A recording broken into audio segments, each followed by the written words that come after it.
Yes, तो बच्चों heading लेते हैं हम लोग ट्यूटोमेरिज्म।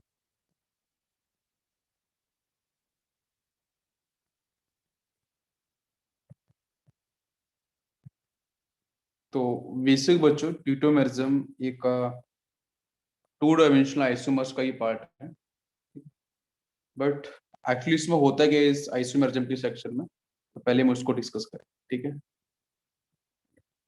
तो डेफिनेशंस लेते हैं। ऑसिलेशन ऑफ एटम, या बच्चों हम बोल सकते हैं migration, migration of atom generally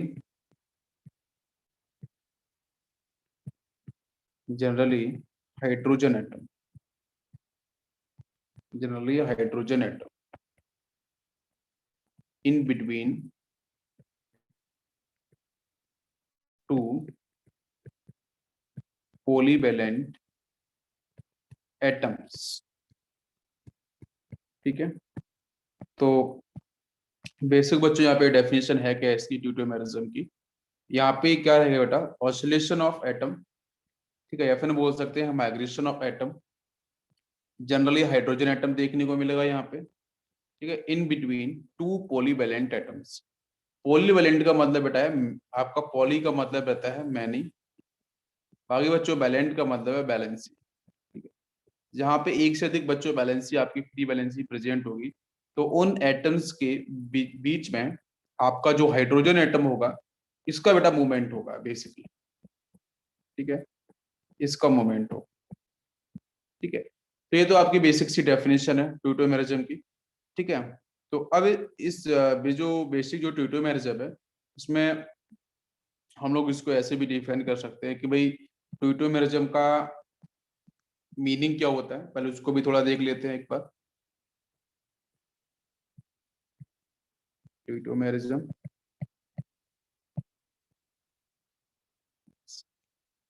तो ट्यूटोमेरिज्म में ये एक्चुअली जो बच्चों है ना, ग्रीक वर्ड उसी से आपका लिया गया है। ठीक है, इसमें पहला आपका आता है जिसको अपन बोलते हैं डिस्मोस। डिस्मोस, डिस्मोस का मतलब है बेटा बॉन्ड, और बाकी यहां से जो ट्रूप्स, ठीक है, ट्रूप्स का मतलब होता है टर्न। टर्न बोल सकते हैं, या अपन डायनेमिक बोल सकते हैं। ठीक है, या फिर इसको अपन एक नाम से और कॉल करते हैं, डायनेमिक बोल सकते हैं, या फिर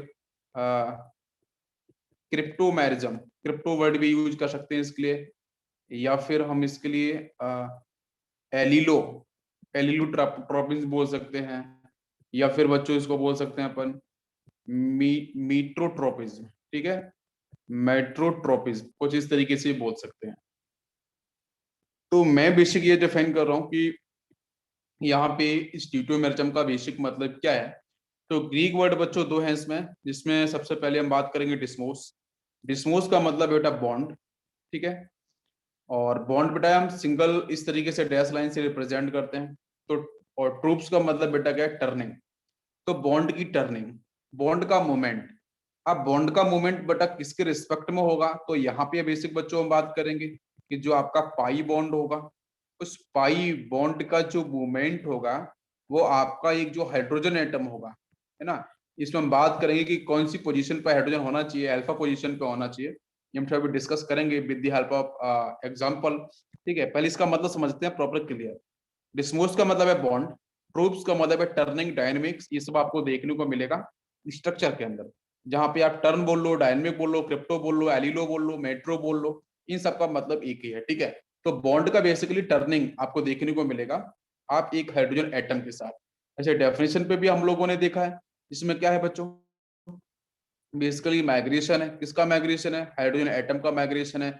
ऑसिलेशन ऑफ एटम्स का है, जनरली हाइड्रोजन एटम की बात करते हैं बिटवीन टू पॉलीटोमिक एटम्स। ठीक है, तो यहाँ पे इसका बेसिक मतलब आपको कि क्या करना है कि जो भी आपके पाई बॉन्ड है, वो आपके अल्फा पोजीशन पे प्रेजेंट जो हाइड्रोजन हैं उनके साथ बच्चों इनका शिफ्टिंग होगा, मूवमेंट होगा। ठीक है, ये बात यहाँ तक सभी को समझ में आ गई, क्लियर? यस, नेक्स्ट समझते हैं। नेक्स्ट पॉइंट, ये जो बच्चों ट्यूटोमेरिज्म है, ये हमेशा आपको देखने को मिलेगा ऑलवेज कैटलाइज्ड बाय एसिड और बेस।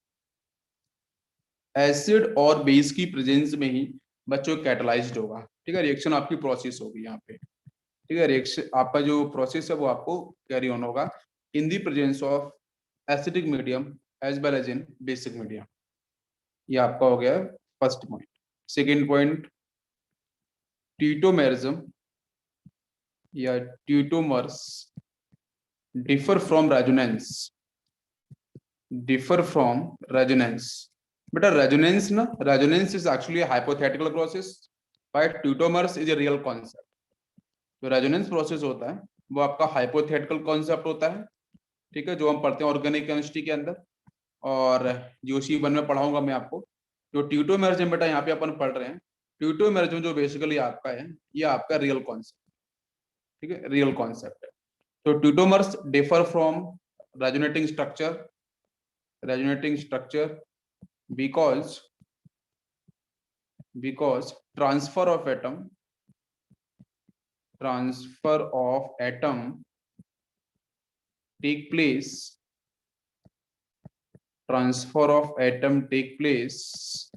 in teutomerism, ठीक है। बट रेजोनेंस में क्या होता है, रेजोनेंस के अंदर delocalization of conjugated electrons. Resonance के अंदर हम क्या देखते हैं भाई, जो डीलोकलाइजेशन है वो आपके कॉन्जुगेटेड इलेक्ट्रॉन्स के साथ आपको देखने को मिलता है, ठीक है। यहाँ पे क्या होगा, यहाँ पे आपका जो मूवमेंट होगा, जो भी शिफ्टिंग होगी बॉन्ड या हाइड्रोजन एटम की होगी, बट आपकी जो रेजोनेंस है, उस रेजोनेंस के अंदर बच्चों हम लोग क्या देखेंगे, रेजोनेंस के अंदर हम देखेंगे बेटा सिर्फ जो आपकी जो आपके कॉन्जुगेटेड का मतलब होता है अल्टरनेट पोजीशन, ठीक है, कॉन्जुगेटेड इलेक्ट्रॉन्स का बच्चों मूवमेंट होगा, ठीक है। कॉन्जुगेट इलेक्ट्रॉन्स का मूवमेंट आपको देखने को मिलेगा किसके अंदर, रेजोनेंस के अंदर, ठीक है। ट्यूटोमेरिज्म के अंदर यहाँ पे एटम्स का माइग्रेशन होता है, ये डिफरेंस है। मेरी बात समझ में आ रही है? देखो मैं रिपीट करता हूँ, आप ध्यान से सुनो, मैं इसे कंप्लीट करता हूँ। ट्यूटोमेरिज्म के अंदर बच्चों बेसिकली क्या होगा कि आपका जो एटम है उसका मूवमेंट होगा, इलेक्ट्रॉन्स की नहीं बात कर रहे हैं, हम एटम की बात कर रहे हैं। बट रेजोनेंस में क्या होता है, रेजोनेंस के अंदर आपका जो मूवमेंट होता है वो सिर्फ और सिर्फ कॉन्जुगेटेड इलेक्ट्रॉन्स का होता है। मेरी बात समझ में आ रही है? क्लियर? ट्यूटोमेरिज्म आपका जो कॉन्सेप्ट है वो आपका रियल कॉन्सेप्ट है ये, और जो आपका रेजोनेंस होता है वो आपका हाइपोथेटिकल कॉन्सेप्ट है। सभी को बात क्लियर हुई? बताओ सभी लोग, क्लियर? अच्छा, अब ऐसा क्यों होता है उसके पीछे भी आपका एक बेसिक सा रीजन है। अगर आप लोगों को रेजोनेंस थोड़ा बहुत पढ़ा होगा, किसी टीचर ने अगर पढ़ाया होगा, है ना, आपने सुना कभी होगा, तो जो रेजोनेंस बेटा होता है ना, जब रेजोनेंस प्रोसेस करते हैं तो उन रेजोनेंस प्रोसेस के अंदर जो आपके कैनोनिकल स्ट्रक्चर्स होते हैं या फिर आपके जो कंट्रीब्यूटिंग स्ट्रक्चर्स होते हैं, ठीक है, रेजोनेटिंग स्ट्रक्चर या जो कंट्रीब्यूटिंग स्ट्रक्चर्स होते हैं, उनको हम कभी भी आइसोलेट नहीं कर सकते। अगर आप निकालना चाहो तो कभी आप आइसोलेट नहीं कर सकते, नेवर बी आइसोलेटेड, कभी आप इनको अलग अलग नहीं कर सकते। जो भी आपके रेजोनेंस मिले, जैसे एक बेसिक सा स्ट्रक्चर है, आपको पता है कि बेटे बेंजीन के बारे में बात करते हैं अपन, तो इसमें क्या होगा भाई, ये पाई इधर शिफ्ट होगा तो ये वाला पाई यहाँ चला जाएगा। अभी अल्टरनेट पोजीशन पे है, देखो double bond, single bond and double bond, conjugation दिख रहा है आपको, परफेक्ट। तो एक पाई दूसरे पाई को पुश करेगा, पहले एक पाई भागेगा, ये वाला पाई इधर भागा तो इसके पास यहाँ पॉजिटिव चार्ज आएगा, पॉजिटिव आता ही पीछे वाला पाई इधर शिफ्ट कर जाएगा तो डबल, तो यहाँ पे क्या होगा बेटा, यहाँ पे नेगेटिव चार्ज आ जाएगा, ये डबल बॉन्ड यहाँ बन जाएगा, ये ऑलरेडी डबल बॉन्ड प्रेजेंट था। फिर से क्या होगा, नेगेटिव चार्ज बच्चों पुश करेगा फिर से पाई को, ये पाई इधर भागेगा, ये यहाँ पे जाकर अटैक कर देगा, बैक अटैक। तो ये जैसे इस तरीके से जो बीच के जो स्ट्रक्चर्स आपको मिल रहे हैं, अपन इसे बाहर नहीं निकाल सकते हैं, आइसोलेट नहीं कर सकते हैं, ठीक है। जब आप किसी भी स्ट्रक्चर को आइसोलेट नहीं कर सकते हो तो बिल्कुल हम बोल सकते हैं कि वो बेटा जो स्ट्रक्चर, वो आपका जो प्रोसेस है वो कैसा होगा, हाइपोथेटिकल। तो दैट्स व्हाई रेजोनेंस आपका कैसा होता है, हाइपोथेटिकल प्रोसेस होता है। ये बात बिल्कुल आपको सही से ध्यान रखनी है, समझ में आ रहा है? बट ट्यूटोमर्स की जो ट्यूटोमेरिज्म प्रोसेस होता है तो उसमें जो ट्यूटोमेरिक स्ट्रक्चर बनते हैं, तो ट्यूटोमेरिक स्ट्रक्चर को हम लोग आइसोलेट कर सकते हैं। आप लोग जो ऑर्गेनिक केमिस्ट्री के अंदर रिएक्शन मैकेनिज्म पढ़ेंगे ना अपन लोग, तो आपको बहुत बेटर चीजें समझ में आएगी। अभी जितना भी समझना है वो तो मैं मैक्सिमम आपको एक्सप्लेन करूंगा। तो ट्यूटोमेरिज्म के अंदर बेटा जो भी आपको ट्यूटोमर्स मिलेंगे, जो भी ट्यूटोमर्स आपको बनेंगे, उन ट्यूटोमर्स को अपन आइसोलेट कर सकते हैं बिल्कुल, ठीक है। तो that's why this is real one, ठीक है। समझ में आया सभी को यहाँ तक? बताओ बच्चों। यस, नेक्स्ट पॉइंट लेते हैं। अब ट्यूटोमर्स जो है ना बेटा, वो आपका एग्जिस्ट करता है, एग्जिस्ट इन लिक्विड और गैसियस फेज या गैसियस स्टेट, ठीक है। जो ट्यूटोमर्स आपको देखने को मिलेगा, ट्यूटोमेरिज्म जो प्रोसेस होगा वो आपके लिक्विड फेज में as well as gaseous phase, ठीक है, दोनों में आपको देखने को मिलेगा। Next point, tautomers are always functional isomer, functional isomers, ठीक है बच्चों। जो ट्यूटोमर्स जो होंगे वो आपस में क्या होंगे? फंक्शनल आइसोमर्स होते हैं। बिल्कुल की पॉइंट है, इसको स्टार लगा लो, ठीक है। ट्यूटोमर्स क्या होते हैं? फंक्शनल आइसोमर्स होते हैं। Next point, exist in dynamic equilibrium. Dynamic का बेटा मतलब हाफ हेडेड एरो है ना, इस तरीके से, इससे हम इसको रिप्रेजेंट करते हैं। डायनामिक इक्विलिब्रियम को जो रिप्रेजेंटेशन है वो कुछ इस तरीके से होता है। तो बेसिक पॉइंट ये है कि आपका जो ट्यूटोमेरिज्म जो प्रोसेस है वहां पे डायनामिक इक्विलिब्रियम देखने को मिलेगा। It is represented by half headed arrow, ठीक। Next point, these are of two types, these are of two types। First होता है बेटा ट्रायड सिस्टम और सेकंड होता है आपका डायड सिस्टम। ट्रायड सिस्टम की बात करते हैं, मतलब जो हाइड्रोजन एटम है उसका मूवमेंट फर्स्ट और 3 कार्बन एटम के बीच में हो, पोजीशन के बारे में बात कर रहे हैं ना, 1 और 3 के बीच में। और डायड का मतलब बेटा हाइड्रोजन एटम का मूवमेंट 1 और 2 के बीच में हो, ठीक है, उसको बोलते हैं डायड सिस्टम। तो जनरली हम लोग डायड सिस्टम और ट्रायड सिस्टम के बारे में यहाँ पे देखने वाले हैं। क्या सभी को मेरी बात समझ में आ रही है? क्लियर? तो फटाफट से रिपीट कर लेते हैं। ट्यूटोमेरिज्म बेटा एक पर्टिकुलर टाइप का आपका एक 2 डायमेंशनल आइसोमर्स है, स्ट्रक्चरल आइसोमर्स, जहां पे हम लोग क्या देखते हैं बेटा, डायनामिक इक्विलिब्रियम देखने को मिलता है, ठीक है। और यहाँ पे बेसिकली क्या होता है कि जो हाइड्रोजन एटम है उसका मूवमेंट होता है, ठीक है। वो हाइड्रोजन एटम का जो मूवमेंट होगा वो आपके पाई बॉन्ड के रिस्पेक्ट में होगा। तो जो हाइड्रोजन एटम होना चाहिए वो अल्फा पोजीशन पे होना चाहिए। तो अल्फा पोजीशन पे हाइड्रोजन होगा डबल बॉन्ड के रिस्पेक्ट में, तो उस हाइड्रोजन एटम का मूवमेंट होगा आपके उस पाई बॉन्ड के साथ, ठीक है। बेसिक पार्ट है, अभी मैकेनिज्म लूंगा मैं तो समझ में आपको बेटर आएगा, ठीक है। वे थ्योरी वाले सेक्शन को समझते हैं। नेक्स्ट बच्चों, जब ये प्रोसेस हो रहा होगा तो उसमें बहुत सारे बनेंगे बीच बीच में स्ट्रक्चर, तो उसको अपन बोलते हैं क्या? जिस तरीके से रेजोनेंस में आते हैं कंट्रीब्यूटिंग स्ट्रक्चर, उसी तरीके से यहाँ पे बच्चों आते हैं आपके आपके ट्यूटोमर्स। तो ट्यूटोमर्स को अपन सेपरेट आउट कर सकते हैं, that's why it is real activities, real phenomena. But हम आइसोमर्स जो हम रेजोनेंस की बात करते हैं तो वहां पे हम रेजोनेटिंग स्ट्रक्चर को अलग नहीं कर सकते, आइसोलेट नहीं कर सकते हैं। मेरी बात समझ में आ रही है? तो इसलिए बेटा वो होता है हाइपोथेटिकल एक्टिविटीज, हाइपोथेटिकल फिनोमेना। बिल्कुल क्लियर? इसके बाद आपका जो डायनामिक इक्विलिब्रियम है, ट्यूटोमेरिज्म है, ये आपका पॉसिबल 2 तरीके से होता है, एक तो एसिडिक मीडियम के अंदर, एक बेसिक मीडियम के अंदर, बिल्कुल ध्यान रखना है। तो ट्यूटोमर्स बच्चों बहुत सारे बनेंगे प्रोसेस के अंदर, वो आपस में क्या होंगे? आपके फंक्शनल आइसोमर्स होंगे। ये सारे पॉइंट की पॉइंट है, ध्यान रखना। नेक्स्ट पॉइंट, आपका जो ट्यूटोमर्स है वो 2 कैटेगरी का आता है, ट्रायड सिस्टम के साथ, डायड सिस्टम के साथ। डायड का मतलब होता है 1,2, इसका मतलब कि आपका 1 एटम भाई पोजीशन 1 2 3 4 5 6 7 जो पोजीशन अपन देते हैं, तो 1 और 2 एटम्स के बीच में मूवमेंट हो रहा होगा उस हाइड्रोजन एटम का और इस पाई बॉन्ड के साथ, तो उसको कहते हैं डायड सिस्टम। ट्रायड सिस्टम बहुत सारे हैं, बताऊंगा अभी। ट्रायड सिस्टम में क्या होगा कि बेटा 1 और 3 जो आपकी पोजीशंस होगी उसके बीच में आपका मूवमेंट होगा आपके उस हाइड्रोजन एटम का और आपके किसका? पाई इलेक्ट्रॉन्स का। अब समझ में आ गया यहाँ तक थ्योरी क्लियर? चलो अब देखते हैं अपन लोग यहाँ पे कि जो आपके जो सिस्टम है ना, वो कौन कौन से हैं जिनके बारे में हम लोगों को काफी अच्छे से पढ़। यहाँ तक सभी को बात समझ में आई? बताओ सभी लोग। यस,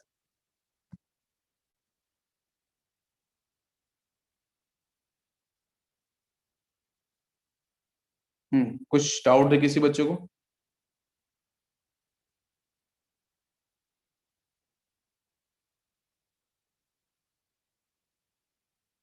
चलो आगे चलते हैं।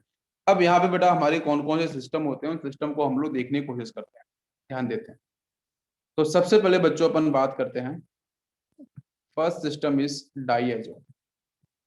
ठीक है, डाईएजो के साथ बच्चों आपका जो सिस्टम रिलेट होता है वो आपका आता है नाइट्रोसो। क्या आएगा? नाइट्रोसो। ठीक है, कैपिटल एम का मतलब मेमोराइज। डाईएजो के साथ बच्चों क्या आएगा? Nitroso. What is the structure of diazo? तो ये बच्चों होता है एन डबल बॉन्ड है। ये सारे के सारे स्ट्रक्चर मैं आपको बिल्कुल प्रोसेस बताऊंगा किस किस तरीके से फीजिबल होते हैं। ये आपका होता है वैसे डाईएजो। अगर नाइट्रोसो के बच्चों बात करी जाए तो वो आपका यहाँ पे होता है नाइट्रोजन, यहाँ पे hydrogen, one is a lone pair, single bond, double bond हो, इस तरीके से। This is nitroso. तो डाईएजो के साथ जो नाइट्रोसो है वो बच्चे ट्यूटोमेरिज्म को डिफाइन करता है। पेयर आते हैं, पेयर को ध्यान रखना पड़ेगा। ठीक है, दिस इज फर्स्ट पेयर। ये पेयर फीजिबल कैसे होगा ये मैं आपको एक्सप्लेन करूंगा बाद में। पहले हम इसके जो पेयर्स कौन कौन से पहले उनको एक बार देख लेते हैं। नेक्स्ट बच्चों आता है नाइट्रोसो। आपको याद नहीं होते हैं, कोई टेंशन की बात नहीं, मैं प्रोसेस कराऊंगा तो आपको समझ में आ जाएगा, लेकिन वैसे कोशिश करो समझने की जो मैं समझा रहा हूँ। नाइट्रोसो के बच्चों बात करें, नाइट्रोसो के साथ बच्चों आपका जो पेयर यहाँ पे होता है ट्यूटोमेरिज्म जो शो करता है वो होता है आइसो नाइट्रोसो। Iso nitroso. और बेटा नाइट्रोसो का स्ट्रक्चर क्या होगा तो वो भी देखना जरूरी है। N double bond O, this is the structure of nitroso. तो नाइट्रोसो के साथ बेटा जब एसिड को बेसिक मीडियम अपन फॉलो करेंगे तो उस केस में बेटा ट्यूटोमेरिज्म होने के बाद ही नाइट्रोसो बच्चों एन डबल बॉन्डो ये कन्वर्ट होगा आइसो नाइट्रोसो के अंदर। तो what is iso nitroso? Double bond N, then आपका यहाँ से OH, this is the iso nitroso. ठीक है, ऑर्गेनिक केमिस्ट्री पढ़ रहे हैं हम लोग। ठीक है, सो आपको फिजिकल पढ़ाया था, ध्यान दो। तो बेटा यहाँ पे आप प्लीज दोनों को ध्यान रखो, डाईएजो के साथ ट्यूटोमेरिज्म होगा तो बनता है नाइट्रोसो। कैसे बनता है मैं बताऊंगा। ठीक है, यहाँ पे मैं acidic medium as well as basic medium लूंगा, आपको सबको समझाऊंगा। नाइट्रोसो के साथ भी बेटा हम एसिडिक बेसिक मीडियम फॉलो करेंगे, देन यहाँ से आइए कैसे बनता है ये सब आपको बताऊंगा। और यही बेटा पार्ट आपको ऑर्गेनिक केमिस्ट्री में भी देखने को मिलता है, जब रिएक्शन मैकेनिज्म देखते हैं ना तो इसमें अगर नाइट्रोसो के सामने अगर एसिडिक मीडियम आएगा ना तो इसी में कन्वर्ट होता है आइसो नाइट्रोसो के अंदर। ठीक है, ये सब डिस्कस करेंगे अपन। थर्ड पेयर, थर्ड बच्चों आता है नाइट्रो। नाइट्रो आपको पता ही है, नाइट्रो का स्ट्रक्चर कैसे होगा? N double bond O and coordination bond O. तो नाइट्रो बच्चा टोटोमेरिज्म करता है और कन्वर्ट होता है आपके एसी नाइट्रो के अंदर, एसी नाइट्रो। और ऐसे नाइट्रो का बेटा स्ट्रक्चर क्या होता है? डबल बॉन्ड एन, और यहाँ पे आपका OH आ जाएगा, यहाँ पे कोऑर्डिनेशन बॉन्ड हो। ठीक है, तो ये आपका जो स्ट्रक्चर है एसी नाइट्रो। तो ये भी आपका वही एसिडिक मीडियम या फिर बेसिक मीडियम के साथ प्रोसीड हो, अपन बताएंगे किस तरीके से हो। नेक्स्ट बेटा फोर्थ पेयर के बारे में बात करते हैं, इमाइन। तो इमाइन अगर ट्यूटोमेरिज्म करेगा इन एसिडिक और बेसिक मीडियम तो बच्चों कन्वर्ट किस में होगा? पहले इमाइन का देखते हैं स्ट्रक्चर क्या होता है। कार्बन के साथ हाइड्रोजन होगा, double bond NH, this is imine. In amine, in amine, in amine में ये कन्वर्ट होता है, इन एमाइन। तो इन एमाइन का बच्चों क्या होता है स्ट्रक्चर? डबल बॉन्ड यहाँ पे CH, सिंगल बॉन्ड NH2। ठीक है, बाकी यहाँ पे लॉन पेयर, ये लॉन पेयर इधर लगा लो। तो यहाँ भी आपको वही देखने को मिलेगा कि एसिडिक और बेसिक मीडियम अगर आप इमाइन को डालोगे तो बच्चों इन अमाइन में कन्वर्ट हो जाएगा। क्या आपको मेरी बात समझ में आ रही है? या फिर इन अमाइन के साथ एसिडिक बेसिक मीडियम डालोगे तो इमाइन में कन्वर्ट हो जाएगा। बट वी विल डिस्कस कि कौन सा अधिक स्टेबल होगा, कौन सा अधिक आपका स्टेबल नहीं होगा। तो डिफरेंट फैक्टर्स वर्क करेंगे और मैं आपको बताऊंगा। ठीक है, पहले भी ये जानना जरूरी है कि कौन कौन से पेयर्स ऐसे हैं। मैं क्वेश्चन पूछूं आपसे, आपसे अगर क्वेश्चन आता भी है कि नाइट्रो वाला पार्ट किस तरह का ट्यूटोमेरिज्म होता है इन एसिडिक बेसिक मीडियम तो कौन से पेयर में कन्वर्ट होगा, चार ऑप्शन दे रखे हैं, आपको पहचानना है। तो ऐसे नाइट्रो के अंदर अगर स्ट्रक्चर दे रखा है तो भी आप टिक कर सकते हो। इमाइन के साथ बच्चों का ट्यूटोमेरिज्म होगा एसिडिक बेसिक मीडियम तो इन अमाइन में कन्वर्ट होता है। इमाइन आपका ये है, इन अमाइन आपका ये है, मेरी बात समझ में आ रही है? अगर इन अमाइन दे रखा है तो इमाइन में बच्चों कन्वर्ट होगा तो एसिडिक और बेसिक मीडियम में ही कन्वर्ट होगा। ये भी बात आपको ध्यान देनी, सभी को समझ में आ गया? बहुत से। नेक्स्ट बेटा, नेक्स्ट पेयर अपन लेते हैं amide. Next is amide. Amide तो बच्चों आपको पता ही है, C double bond O NH2, है ना, हम लोगों ने आयोपैक में पढ़ा है। तो अमाइड के साथ अगर बेटा ट्यूटोमेरिज्म होगा तो ये बेटा कन्वर्ट किस में होता है, इमाइडो में। किसमें होगा, इमाइडो में कन्वर्ट होगा। तो what is the structure of imido, very important in acidic medium. ये बेटा एमाइड सेक्शन है, ये कन्वर्ट हो जाएगा कुछ इस तरीके से, CH3, यहाँ पे आपका ऑक्सीजन, देन यहाँ पे आपका NH, ठीक है।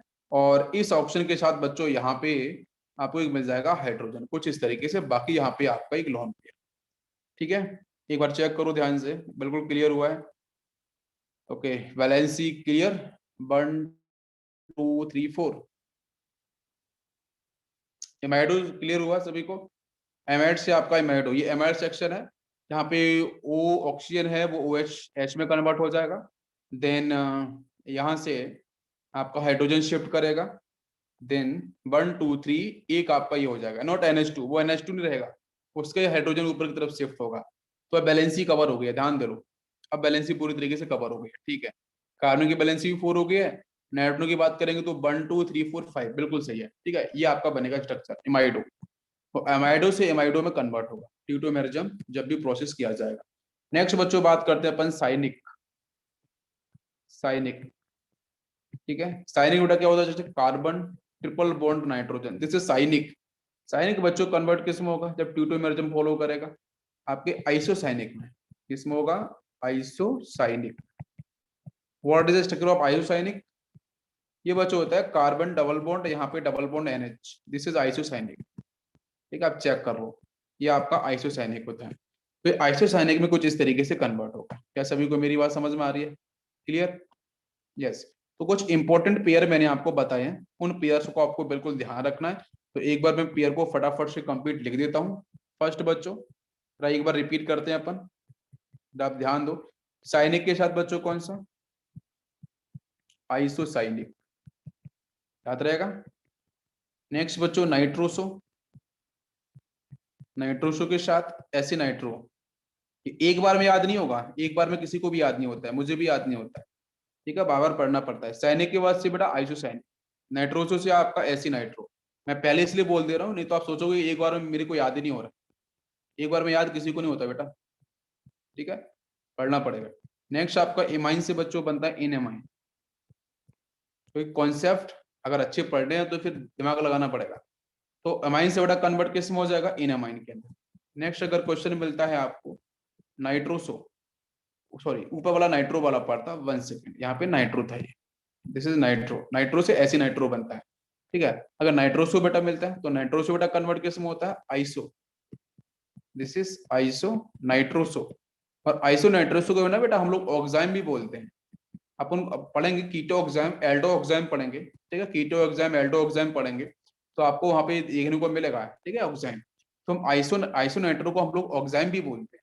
ऑक्साइम कैसा होता है बताएंगे आपको। तो 4 पेयर फटाफट से याद करो, साइनिक से आइसोसाइनिक मेमोराइज करो। नेक्स्ट नाइट्रो से आपका एसिनाइट्रो, इमाइन से इनएमाइन, नाइट्रोसो से आपका आइसोनाइट्रोसो। इसके बाद नेक्स्ट लेते हैं 4। नेक्स्ट बच्चों बताया डाई एजो। डाई एजो बच्चों किसमें बनता है, नाइट्रोसो में, डाई एजो नाइट्रोसो। नेक्स्ट एमाइडो, एमाइडो बच्चों कन्वर्ट किसमें होता है, इमाइडो में, इमाइडो, ठीक है। इसके बाद बच्चों आता है कीटो, जो हम रेगुलर पढ़ते हैं। कीटो बच्चों कन्वर्ट होता है इनॉल में। तो कीटो इनॉल इज ए सिस्टम, कीटो इनॉल भी एक सिस्टम है जहां पे ट्यूटोमेरिज्म देखने को मिलता है। जिस तरीके से कीटो इनॉल है उसी तरीके से बच्चों बाकी भी सिस्टम है, जैसे अभी मैं आपको बताए। आपका डाई एजो के साथ नाइट्रोसो हो, आपके एमाइडो के साथ इमाइडो हो, नाइट्रो के साथ एसिनाइट्रो हो, साइनिक के साथ आइसोसाइनिक हो, ठीक है, डाई एजो के साथ आपका नाइट्रोसो हो। तो ये डिफरेंट जो सिस्टम्स की अपन बात कर रहे हैं, उसी तरीके से बच्चों हम कीटो इनॉल को हम जनरली पढ़ते हैं, ठीक है। लेकिन बाकी सिस्टम के बारे में भी अगर आपको आइडिया तो बहुत अच्छी बात है, बट कीटो इनॉल आपको मैं काफी डेप्थ में बताऊंगा, ठीक है। नीट के अंदर ये ज्यादा है, बाकी चीजें नीट में कम है। नेक्स्ट बच्चों बात करते हैं सिस्टम में, आपको पूरे बता दे रहा हूँ सिस्टम। 3 कार्बन सिस्टम भी एक होता है, 3 कार्बन सिस्टम। नेक्स्ट बच्चों बात करते हैं पैराट्यूटोमेरिज्म। पैराट्यूटोमेरिज्म एक ये भी सेक्शन देखने को मिलेगा। एक बच्चों होता है आपका open chain, open chain ring tautomerism, open chain ring tautomerism. ठीक है, ये कुछ बेसिक टाइप की जो ट्यूटोमेरिज्म है वो मैंने आपको बता दिए, कौन कौन से पेयर है, कौन कौन से सिस्टम है। सभी को समझ में आ गया? क्लियर? कोई कंफ्यूजन किसी बच्चे को? नहीं। अब ध्यान दो बेटा, सबसे पहले मैं आपको बताऊंगा कीटो से इनॉल के बारे में, कीटो से इनॉल के बारे में। ठीक है, देखो बेटा ध्यान से देखना सभी लोग, कंडीशन क्या होनी चाहिए वो मैं आपको बताता हूँ। तो यहाँ जो बच्चों कीटो फॉर्म के साथ आपको देखना पड़ेगा कि ट्यूटोमेरिज्म प्रेजेंट है कि नहीं। तो उस केस में आपको एक बात फोकस करना बेटा, अल्फा कार्बन, कि उस alpha carbon must be sp3 hybridized, और उस sp3 कार्बन के ऊपर मिनिमम मिनिमम जो बेटा हाइड्रोजन एटम है ना, मिनिमम हाइड्रोजन एटम कम से कम आपका एक होना चाहिए, कम से कम एक तो होना ही चाहिए, लेकिन वो कार्बन sp3 होना बहुत जरूरी है। क्या आपको मेरी बात समझ में आ रही है? बिल्कुल क्लियर। अब ये जो अल्फा कार्बन है बेटा वो with respect to carbonyl group है, with respect to carbonyl group है। कार्बोनाइल ग्रुप के रिस्पेक्ट में जो कार्बन अल्फा होगा उसके पास बेटा पहले तो वो sp3 हाइब्रिडाइज होना चाहिए, और तभी उसको अपन अल्फा बोलेंगे। और उसके पास बच्चों क्या होना चाहिए, minimum 1 alpha hydrogen must be present, तभी आपका ट्यूटोमेरिज्म होगा, तभी आपका पाई बॉन्ड वगैरह का रोटेशन। ये बात सभी को समझ में आ गई? चलो एग्जांपल लेते हैं। जैसे बच्चों कॉमन सा एग्जांपल है CH3 C double bond CH3। मैंने एग्जांपल लिया बहुत ही सिंपल सा। तो पहले पहचानो ये कीटोन फॉर्म है ना, C डबल बॉन्ड इधर एल्काइल पार्ट है, कीटोन फॉर्म है। इसके पास देखो बेटा क्या अल्फा कार्बन कौन सा होगा। तो मैंने बच्चों बोला कि ये तो आपका फंक्शनल ग्रुप का कार्बन है, इसके रिस्पेक्ट में लगा हुआ कार्बन वो अल्फा होगा। तो मतलब अल्फा कौन सा होगा, ये वाला कार्बन। ये भी आपका अल्फा 1 ले लो, इसको अल्फा 2 ले लो। तो बेटा इसके पास ना टोटल अल्फा हाइड्रोजन कितने हो जाएंगे, 3 इधर 6 हो जाएंगे। तो भाई कोई दिक्कत ही नहीं है। मेरी बात समझ में आ रही है? कोई दिक्कत नहीं, इसको पन्ने अल्फा माना, दिस इज अल्फा कार्बन। और ये बेटा कैसा दिख रहा है आपको, sp3 हाइब्रिडाइज्ड भी है, बहुत सही बात। और इसके पास आपका मिनिमम जो 1 हाइड्रोजन की जो आपका रूल्स था वो भी प्रेजेंट है। क्लियर? तो ये ट्यूटोमेरिज्म बिल्कुल देगा। कीटोन ये आपको कीटो फॉर्म दे रखा है। तो कीटो फॉर्म से बच्चों क्या बनता है, इनॉल बनता है। अब ये इनॉल कैसे बनता है तो उसके मैकेनिज्म को अपन डिस्कस करते हैं, ध्यान से देखना जरा, एक बार आपको समझ में आ जाएगा। तो यहाँ पे बच्चों अपन लेते हैं सपोज एसिडिक मीडियम, और इसी से समझने की कोशिश करते हैं, या बेसिक मीडियम में, दोनों से आपको समझाऊंगा मैं, एसिडिक से भी समझाऊंगा और बेसिक से भी समझाऊंगा। ठीक है ना? चलो, तो सबसे पहले बच्चों हम लेते हैं बेसिक मीडियम ले लेते हैं। चलो बेसिक मीडियम, बेसिक मीडियम का मतलब बच्चों है OH माइनस आयन। तो ध्यान दें बेटा, यहाँ पे मैंने OH माइनस आयन लेके आया, ये आपका बेसिक मीडियम है, लाइक NaOH वगैरह से आपका रिलीज हुआ होगा। ठीक है, इसी बेस से रिलीज हुआ है। और क्वेश्चन के अंदर ना आपको इसी तरीके से OH माइनस आपको लिख के देगा, उसका मतलब होता है इलेक्ट्रॉन और बेसिक मीडियम। तो ये बच्चों क्या करता है, तो ध्यान देना, जब भी बच्चों कभी भी किसी भी कंपाउंड के सामने अगर OH माइनस आयन आता है या फिर बेटा कोई भी बेस आता है, तो बेस बेटा क्या इलेक्ट्रॉन रिच होता है। जब इलेक्ट्रॉन रिच है तो उसको इलेक्ट्रॉन डेफिशिएंट आपको मॉलिक्यूल्स एटम चाहिए। तो OH माइनस को बच्चों क्या चाहिए, H प्लस आयन चाहिए, एसिडिक हाइड्रोजन चाहिए। ये बात बिल्कुल ध्यान रखो। जब भी आपका हाइड्रोक्साइड आयन कभी भी आएगा, जब भी आपका हाइड्रोक्सिल आयन बेटा जब भी आएगा, तो बेटा वो किसको सर्च किसको सर्च करता है, H plus ion, acidic hydrogen को सर्च करता है। तो इसके पास यहाँ पे हाइड्रोजन है, यहाँ पे हाइड्रोजन है, तो ये बेटा जो हाइड्रोजन है ना वो आराम से H प्लस आयन में कन्वर्ट हो जाएंगे। क्यों कन्वर्ट होंगे भाई, एक बात आपको समझ में आनी चाहिए, इसके पीछे GOC1 का थोड़ा सा लॉजिक बैठता है कि इसके पास 3 हाइड्रोजन है, और इधर भी आप देखोगे ना तो इसके पास भी 3 हाइड्रोजन होंगे। तो तीनों में से बेटा क्या करो, आप ना एक को निकाल के देखो, किसी भी एक हाइड्रोजन को निकाल के देखो। मैंने इस H को बाहर निकाला, मैंने जब इस H को बाहर निकाला, इलेक्ट्रॉन्स को रिलीज करके बाहर आया H प्लस की फेज। जैसे H प्लस की फेज में आया, OH माइनस ऊपर से मिला, ये बच्चों बन गए यहाँ से वाटर मॉलिक्यूल। इस हाइड्रोजन इलेक्ट्रॉन्स को रिलीज किया होगा बेटा टुवर्ड्स कार्बन, इस कार्बन इलेक्ट्रॉन आपका गया होगा। तो इसका मतलब यहाँ से आपका क्या फॉर्म होगा, ध्यान दो, यहाँ से जो कंपाउंड फॉर्म हुआ होगा इस तरीके से, CH3 C डबल बॉन्ड हो, यहाँ से बच्चों आपका CH2, यहाँ से नेगेटिव चार्ज। अब चेक करो क्या नेगेटिव स्टेबल है। ये नेगेटिव का मतलब क्या है, ये नेगेटिव का मतलब बेटा इलेक्ट्रॉन है, वो इलेक्ट्रॉन किसका है, वो जो आपका हाइड्रोजन बाहर के H प्लस की फेज में उसी का इलेक्ट्रॉन था ये। अब क्या वो नेगेटिव स्टेबल है, बिल्कुल। आप रेजोनेंस अगर पढ़े हो तो आपको पता चल रहा होगा, नेगेटिव देन आपका यहाँ पे single bond, negative charge single bond double bond, क्या दिख रहा है आपको, रेजोनेंस। यहाँ से रेजोनेंस होगा, तो रेजोनेंस को तो बेटा स्टेबल होगा। तो नेगेटिव और पाई जब बच्चों कंजुगेशन में आ गए, अल्टरनेट पोजीशन पे आ गए, तो नेगेटिव पुश करता है पाई को, तो पाई भागेगा ऊपर की तरफ, ये डेल माइनस होगा, ये डेल पॉजिटिव हो जाएगा। जैसे पॉजिटिव हुआ नेगेटिव यहाँ से यहाँ शिफ्ट हो जाएगा। जैसे बच्चों शिफ्ट हुआ तो ये क्या बन गया, ये बन गया CH3, ऑक्सीजन पे नेगेटिव चार्ज, यहाँ पे आपका डबल बॉन्ड और बाकी आपका हाइड्रोजन एंड हाइड्रोजन। समझ में आ रहा है सभी को? यहाँ तक बेटा बात क्लियर हो रही है? ये स्पीसीज बन चुकी है। पहले बच्चों यहाँ पे नेगेटिव कहाँ पे था, और कार्बन एटम पे, तो carbon is less electronegative atom as compare to oxygen. तो मोर इलेक्ट्रोनेगेटिव एटम के पास अगर नेगेटिव चार्ज आता है तो उसकी स्टेबिलिटी ज्यादा होती है। तो कार्बन के पास नेगेटिव था तो अनस्टेबल था, अब नेगेटिव कहाँ पे पहुंच गया, आफ्टर रेजोनेंस ये बच्चों पहुंच गया है आपके ऑक्सीजन के पास, तो उसकी स्टेबिलिटी होगी। ठीक, अब सॉल्वेंट बच्चों क्या बन चुका है, पानी। तो पानी बेटा है बहुत H+OH- आयन में प्रेजेंट होगा, तो यहाँ से बच्चों रिलीज होगा H+ आयन और वो अटैक करेगा इस नेगेटिव के साथ। जैसे अटैक करेगा तो ये बच्चों बन जाएगा आपका यहाँ से CH3, C के साथ आपका OH, double bond NCH2। This is called इनॉल form, this is called इनॉल form. क्या इनॉल मिला आपको? बिल्कुल। इन का मतलब बेटा ENE होता है, इस इन का मतलब होता है ENE, और उसके साथ बच्चों एल्कोहल। तो ध्यान दो, जिस कार्बन पे डबल बॉन्ड लगा है, जिस कार्बन पे डबल बॉन्ड लगा है उसी कार्बन पे OH आ गया, तो दिस इज कॉल्ड इनॉल फॉर्म। तो बेटा कीटो से बनकर इनॉल। आपको बात समझ में आई क्या? कोई कंफ्यूजन किसी बच्चे को? कीटो से इनॉल कैसे बना? यस, कीटो से इनॉल का फॉर्मेशन कैसे हुआ, समझ में आया सभी को? बिल्कुल आसान सा तरीका था बेटा। अभी मैंने आपको बताया बेसिक मीडियम के साथ, अब बच्चों अपन डिस्कस करेंगे एसिडिक मीडियम के साथ। बिल्कुल मेरी बात समझ में आ रही है? बिल्कुल, ओके। अब आपको मैं ये भी दिखाता हूं कि अगर बेटा वही कीटो दे रखा है, वही कीटो दे रखा है और उसके साथ अगर बच्चों में एसिडिक मीडियम को फॉलो करता हूं तो क्या आपका इनॉल बनेगा?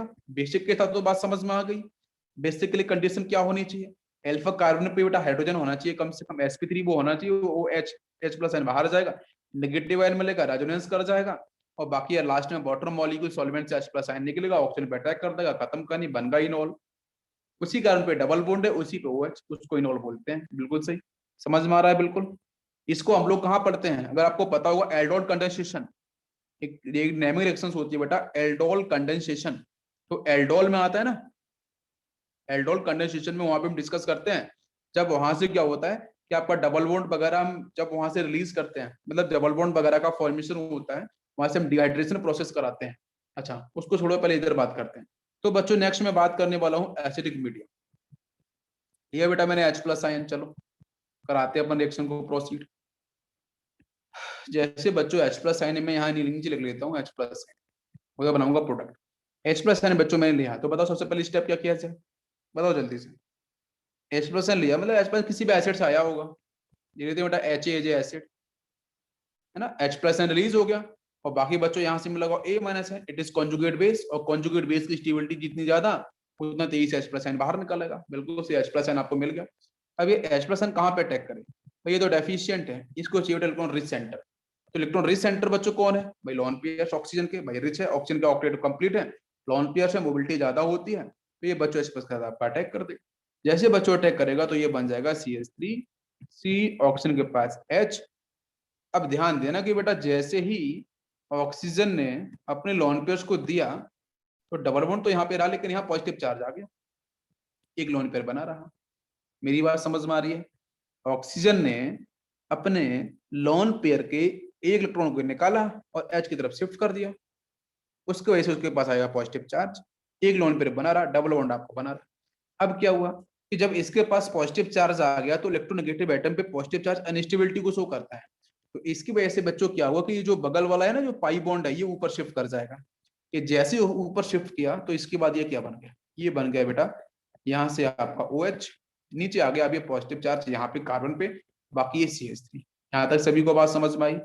अब क्या होगा, अब बच्चों पॉजिटिव चार्ज कार्बन पे है, तो भाई इसके तो ऑक्टेट इनकम्प्लीट है, चेक करो कार्बन के कितने इलेक्ट्रॉन्स हैं, 1 2 3 4 5 6, ओनली 6 इलेक्ट्रॉन्स। अब इसको सिर्फ 8 इलेक्ट्रॉन्स पूरा करना है, तो क्या करेगा, तो बच्चों इसका काम सिर्फ एक ही होगा। ध्यान देना कि जब ये H+ आयन रिलीज हुआ था तो बच्चों A- आयन को छोड़ के गया था, तो यही A- आयन बच्चों यहाँ पे वर्क करेगा एज ए कॉन्जुगेट बेस। तो कॉन्जुगेट बेस बेटा क्या करेगा, निकालेगा एसिडिक हाइड्रोजन। तो देखो बेटा यहाँ भी हाइड्रोजन दिख रहे हैं, इधर भी हाइड्रोजन है, आपको मेरी बात समझ में आ रही है? तो यहाँ से एक बच्चों जो कार्बन, भाई यही तो अल्फा होगा ना, इस कार्बन के रिस्पेक्ट में ये अल्फा 1 मान लो, ये अल्फा 2 मान लो, तो इनमें से कोई एक बेटा जो हाइड्रोजन होगा वो इलेक्ट्रॉन्स को रिलीज करेगा और ए माइनस एन उसको खींच के बाहर ले जाएगा और वो बच्चों बना लेगा एच ए, फिर से एच ए फिर से बना लेगा। एच प्लस आयन की फेज में यहाँ से बाहर चला गया। जब एच प्लस आयन की फेज है तो यहाँ पे नेगेटिव चार्ज आएगा। आप मेरी बात समझो। आप इसको ऐसे भी समझ सकते हो कि जैसे बेटा यहाँ से हाइड्रोजन आपका बाहर गया होगा तो उसने अपने जो सिग्मा बॉन्ड थे उसको ही ट्रांसफर कराया होगा पॉजिटिव की तरफ। कैसे? ध्यान दो, हाइड्रोजन हाइड्रोजन हाइड्रोजन, सामने से बच्चों कौन आया, ए माइनस आयन, कॉन्जुगेट बेस, खींचा बच्चों इसने ए प्लस आयन को, तो ये इलेक्ट्रॉन्स को यहाँ शिफ्ट करेगा। जैसे बच्चों इस शिफ्ट करेगा तो स्पीसीज क्या बनेगी, ध्यान दो, ये बन जाएगी आपकी CH3 कार्बन, ऊपर OH, यहाँ पे डबल बॉन्ड, बाकी CH2। तो बेटा याद करो, what is this, this is इनॉल। देखो, अरे वही है कि नहीं, अपन ने बेसिक के साथ पढ़ा था तो भी यही मिला था प्रोडक्ट, एसिडिक के साथ पढ़ा तो भी यही मिला प्रोडक्ट। क्या आपको मेरी बात समझ में आ रही है? क्लियर? कोई कंफ्यूजन किसी बच्चे को? नहीं? बच्चों बात क्लियर हो रही है सभी को? नेक्स्ट हम लोग नोट लेके एक बात करते हैं। इन acidic medium formation in acidic medium enol formation, in acidic medium enol formation take place through stability of alkene। GOC का पार्ट है। स्टेबिलिटी ऑफ एल्कीन कैसे निकालेंगे, जीओसी में डिस्कस करेंगे अपन, बाकी यहाँ भी बताऊंगा मैं आपको। Next, in basic medium enol formation take place, enol formation take place through stability of carbanion, stability of carbanion. ठीक है, ये बहुत ही इंपॉर्टेंट कॉन्सेप्ट है, मैं आपको रिपीट करता हूँ एक बार। बेटा जब एसिडिक मीडियम की अपन बात करेंगे तो आपको कोई कीटो फॉर्म दे रखा है, बस कीटो फॉर्म से इनॉल फॉर्म बनेगा। एसिडिक मीडियम आपको दे रखा है, मैंने तो बेटा सिमेट्रिकल कीटोन लिया था इसलिए कोई दिक्कत ही नहीं बनी थी। आप किधर से भी निकाल दो हाइड्रोजन। लेकिन बेटा अगर आपका अनसिमेट्रिकल वाला केस आएगा, मैं डिस्कस करूंगा थोड़ी देर में, अगर अनसिमेट्रिकल वाला केस आएगा, अनसिमेट्रिकल कीटोन आता है, R1 R2 डिफरेंट हो जाएंगे, ठीक है, बीच में C लगा रहेगा। तो जब अनसिमेट्रिकल वाला केस आएगा तो उस केस में बेटा कीटोन से जब इनॉल अपन बनाएंगे तो अगर एसिडिक मीडियम डाला गया होगा तो कौन सा इनॉल आपका मेजर बनेगा, कौन सा इनॉल, मतलब इनॉल एज ए प्रोडक्ट कौन सा मेजर बनेगा, वो कौन बच्चों डिसाइड करेगा, वो डिसाइड करेगा stability of alkene. Stability of alkene किसके थ्रू बेटा डिफाइन होती है, हाइपर कंजुगेशन के थ्रू। स्टेबिलिटी ऑफ एल्कीन की अगर हम बात करते हैं तो बेटा हाइपर कंजुगेशन से इसका आंसर बनता है। मेरी बात समझ में आ रही है? यहाँ पे अपन अल्फा हाइड्रोजन चेक करेंगे, ठीक है, जहाँ पे जितना अधिक अल्फा हाइड्रोजन वहां पे आपकी स्टेबिलिटी उतनी ज्यादा होगी, बिकॉज वहां पे हाइपर कंजुगेटेड स्ट्रक्चर उतनी ही ज्यादा देखने को मिलेंगे। नेक्स्ट बच्चों बात करते हैं, इन अगर क्वेश्चन में बेसिक मीडियम दिया गया है तो उस केस के अंदर बच्चों अगर इनॉल आपका मेजर कौन सा बनेगा तो बच्चों कैसे डिसाइड किया जाएगा, वो डिसाइड करेंगे on the basis of stability of carb anion. Carb anion की बच्चों स्टेबिलिटी कैसे डिफाइन होती है वो देख लो। और किसी भी एटम पे बच्चों नेगेटिव चार्ज है या कार्बन के ऊपर नेगेटिव चार्ज है, उसको बच्चों जीरो पे लेके जाना तभी स्टेबिलिटी डिफाइन होगी। तो उस नेगेटिव चार्ज को खींचने के लिए ग्रुप होने चाहिए, तो इसका मतलब यहाँ पे इलेक्ट्रॉन विड्रॉइंग ग्रुप होने चाहिए। तो बच्चों जितने भी इलेक्ट्रॉन विड्रॉइंग ग्रुप होते हैं, मतलब आपके, मैं अब सिंपल सा बच्चों बोलूं, आपके प्लस एम ग्रुप के माइनस एम ग्रुप, भाई विड्रॉइंग वाले होंगे तो वो तो खींचेंगे ना, तो खींचेंगे तो बच्चों पे नेगेटिव चार्ज आएगा ना, तो इसका मतलब बेटा वो माइनस एम ग्रुप हो सकते हैं, माइनस आई ग्रुप हो सकते हैं, माइनस एच ग्रुप हो सकते हैं। रिवर्स हाइपर कंजुगेशन को माइनस एच बोलते हैं, ठीक है, यहाँ पे हेलोजन वगैरह लगा देते हैं। तो बच्चों minus M electron withdrawing group, तो अगर अपन अगर इलेक्ट्रॉन विड्रॉइंग ग्रुप लगा देंगे तो उस कार्बन एटम से वो नेगेटिव चार्ज खींच लिया जाएगा। जैसे खींच लिया जाएगा तो उसकी स्टेबिलिटी बढ़ जाएगी। तो जहां पे स्टेबिलिटी अधिक होगी कार्बन आयंस की, तो वहां बच्चों अपन इनॉल फॉर्म इजिली फॉर्म कर देंगे इन बेसिक मीडियम। तो आपको मैं एक रिपीट बात कर दूं कि एसिडिक मीडियम के साथ जब भी अपन फॉलो करेंगे आपका अनसिमेट्रिकल कीटोन, तो उस केस में आपको ये बात जरूर फॉलो करनी है कि कौन सा प्रोडक्ट मोर स्टेबल होगा, तो अपन एल्कीन की स्टेबिलिटी फोकस करेंगे। बेसिक मीडियम की बात करेंगे तो बच्चों वहां पे जो इनॉल का फॉर्मेशन होगा कौन सा मेजर होगा, चार ऑप्शंस में से तो अपन स्टेबिलिटी ऑफ कार्ब एनायन पे फोकस करेंगे, ठीक है। क्वेश्चंस करेंगे अभी हम लोग, तो आपको ज्यादा समझ में आएगा। यहाँ तक बात क्लियर हुई सभी को? चलो एग्जाम्पल लेते हैं तो आपको और बेहतर समझ में आएगा। जैसे बच्चों ये लिया मैंने CH3 CH2 C double बॉन्डो NCH3। ध्यान दो बेटा, अनसिमेट्रिकल है। इधर ये देख लो, ये R1 पार्ट है, बीच में आपका लगा है C डबल बॉन्डो, इधर बच्चों लगा है R2 पार्ट। R1 क्या है? मिथाइल। R2 क्या है? इथाइल। तो दिस इज अनसिमेट्रिकल। तो अब बिल्कुल ध्यान से करना होगा कि बेटा सपोज मान के चलो मैंने यहाँ पे बेसिक मीडियम लिया, स्टार्ट करता हूँ। मैंने बच्चों यहाँ पे OH माइनस है, बेसिक मीडियम लिया। तो अगर मैंने बेसिक मीडियम लिया है तो आपको रिवर्स, तो यहाँ पे ना आपको इक्विलिब्रियम शो जरूर कर देना है। देखो यहाँ इक्विलिब्रियम देखने को मिलता है, डायनेमिक पार्ट है। तो देखो अभी आपने देखा मूवमेंट किस किस के बीच में था बेटा? पाई का मूवमेंट हाइड्रोजन के साथ है। बेसिक पार्ट तो यही था ना। अब यहाँ से बात फंसने वाली है, क्यों? क्योंकि बेटा देखो ये तो आपका फंक्शनल ग्रुप है, तो इसके रिलेशन ये अल्फा 1 हो गया, ये अल्फा 2 हो गया। तो मैं हाइड्रोजन बेटा यहाँ से दूं कि यहाँ से दूं, किधर से दूं? मेरी बात समझ में आ रही है? अगर मैं हाइड्रोजन इधर से देता हूँ तो कुछ और इन्वॉल्व, तो आपका क्या होगा भाई? हाइड्रोजन का मूवमेंट यहाँ से यहाँ हो जाएगा। मैं सिंपल से बात बोलूँ तो क्या बनेगा ऐसे? आप देखो, अगर मैं अल्फा 1 से निकालता हूँ हाइड्रोजन, तो आपको मैं सिंपली बताता हूँ, बिल्कुल लॉजिक आपको बैठ जाएगा दिमाग में कि भाई C के साथ यहाँ OH बन जाएगा, डबल बॉन्ड खत्म, सिंगल बॉन्ड आ जाएगा, यहाँ डबल बॉन्ड, यहाँ पे CH2, ये बनेगा। आप देख लो इनॉल बन गया ना सीधा।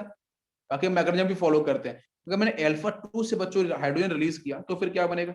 CH3, ये CH डबल बॉन्ड, यहाँ पे COH बन जाएगा, यहाँ पे CH2। अब ध्यान दो, और दो इनॉल बने। अब दोनों में से स्टेबल तो कोई एक अधिक होगा ना। आप मेरी बात को समझ पा रहे हो जो मैं कहना चाह रहा हूँ? दोनों में से कोई ना कोई तो अधिक स्टेबल होगा। अब वो स्टेबल कौन होगा? यही तो बात समझनी है। अरे बच्चों बात समझ में आ रही है? बताओ सभी लोग। यस, बिल्कुल। तो इसी चीज को तो हमें बताना है कि दोनों में से अधिक स्टेबल कौन सा है। तो अभी इसके लिए हम लोग मैकेनिज्म देखते हैं फिर से, फिर आपको समझाता हूँ। तो डायरेक्ट मेथड अभी लगाएंगे, डायरेक्ट मेथड अपन बाद में लगाएंगे, पहले मैकेनिज्म सेक्शन को ही कवर करते हैं।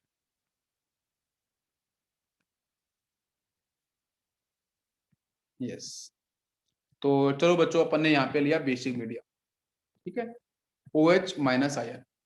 तो मैंने अगर OH माइनस आयन ले लिया तो क्या हो? आप देख सकते हो कि बेटा ये किसको सर्च करेगा? बेस है, H प्लस आयन को सर्च करेगा। तो H प्लस आयन कहाँ से मिलेगा भाई? यहाँ से भी मिल सकता है और यहाँ से भी मिल सकता है, दोनों जगह से मिल सकता है। आपको मेरी बात समझ में आ रही है? अरे बताओ बच्चों, दोनों जगह से मिल सकता है। अब एक क्वेश्चन है कि मैं कहाँ से H प्लस आयन लूं? बताओ ध्यान से, H प्लस आयन कहाँ से लिया जाए? ये अल्फा 2 ले लो, ये अल्फा 1 ले लो, कहाँ से निकाला जाए?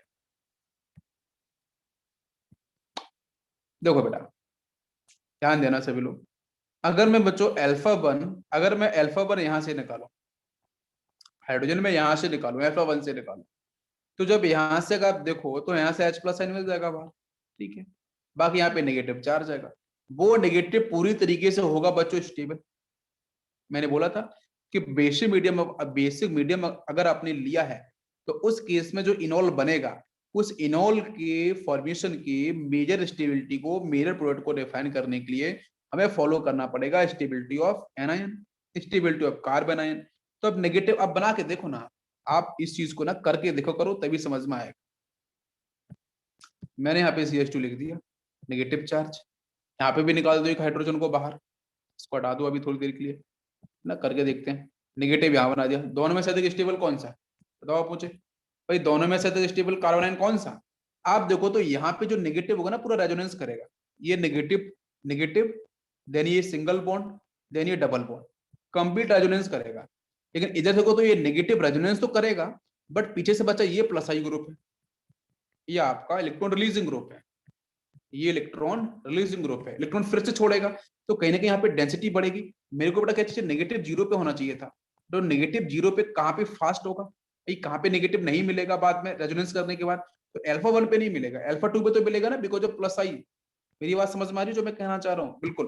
तो इसलिए आपको क्या करना होगा कि आपको stability of carb anion follow करना है, बिकॉज यहाँ पे क्वेश्चन के अंदर उसने एल्काइन मीडियम दे दिया है। तो एल्काइन मीडियम के साथ बच्चों यही तो इंपॉर्टेंट कॉन्सेप्ट है कि आपको यहाँ पे स्टेबिलिटी ऑफ कार्ब एनाइन आपको सही ढंग से देखना पड़ेगा।